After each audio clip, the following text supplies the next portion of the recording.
के कामचटका में 6 तीव्रता का भूकंप आया। याद कीजिए, इससे पहले 8.8 तीव्रता का भूकंप था। कामचटका में भूकंप के झटके से दहशत में हैं लोग। 8.8 तीव्रता के भूकंप के चलते सुनामी का अलर्ट जारी किया गया था। हालांकि बाद में उसे वापस ले लिया गया था, लेकिन 6 की तीव्रता भी कोई कम तीव्रता नहीं है। 5 के ऊपर आने वाली कोई भी तीव्रता एक बड़े असर की बात करती है। और कामचटका जो कि अमेरिका से भी नज़दीक है, वहाँ पर ये भूकंप के झटके आए हैं। 20 किलोमीटर की गहराई पर बताए जा रहे हैं। 6 की तीव्रता के झटके हैं।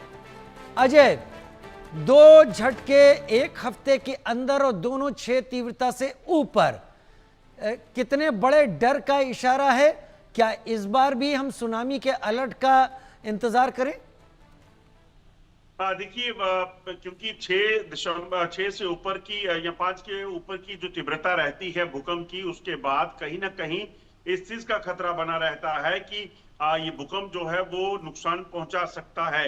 हालांकि कुछ दिन पहले ही रशिया, जापान या बाकी इलाकों की बात करें, अलास्का की बात करें, इन इलाकों में भूकंप के झटके जो आए थे 8.8 और 8.9 के, उसके कारण जो भूकंप के बाद सुनामी का खतरा जताया गया था, उसमें कोई बड़ा नुकसान या ये कहेंगे कि जानमाल का नुकसान नहीं हुआ।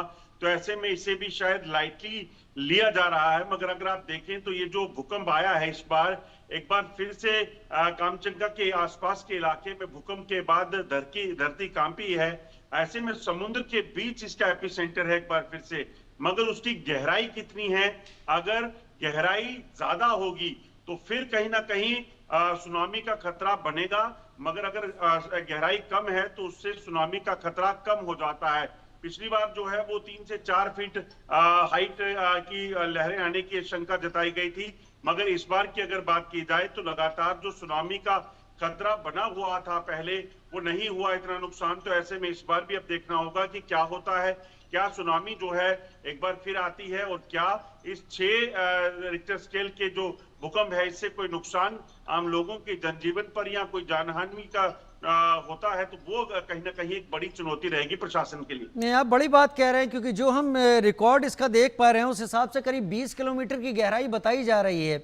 यानी डर जरूर है कि यहाँ पर सुनामी का अलर्ट जारी कर दिया जाए। अब वो कितना इफेक्टिव होता है ये तो पता नहीं, लेकिन पिछले कई दिनों से आ रहे भूकंप डराते जरूर हैं।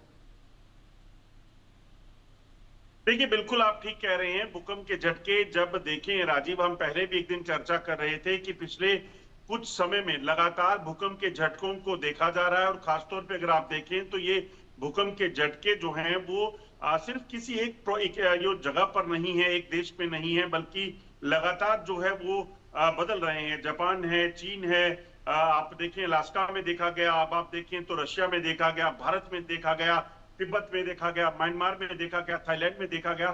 तो ये लगातार जो भूकंप के झटके आ रहे हैं, वो झटके कहीं ना कहीं एक बड़ी चुनौती जो है इस वक्त तमाम दुनिया के लिए बने हुए हैं। क्योंकि अगर ये भूकंप के झटके उस दिन अगर समुद्र में 8.8 के जो भूकंप के झटके आए हैं, अगर वो आप सोचिए किसी ऐसे टाउन में, शहर में होते, तो वो बहुत ज्यादा, वो भी बहुत बड़े थे। सही कह रहे हैं आप, वो भी बहुत बड़े झटके थे 8.8 के। ये 6 का झटका ये भी कम नहीं है, क्योंकि म्यांमार में 6.7 का था। बिल्कुल आपने सही कहा, क्योंकि म्यांमार और थाईलैंड में जो नुकसान हुआ था वो 6.7 जो रिक्टर स्केल पर उसकी तीव्रता नापी गई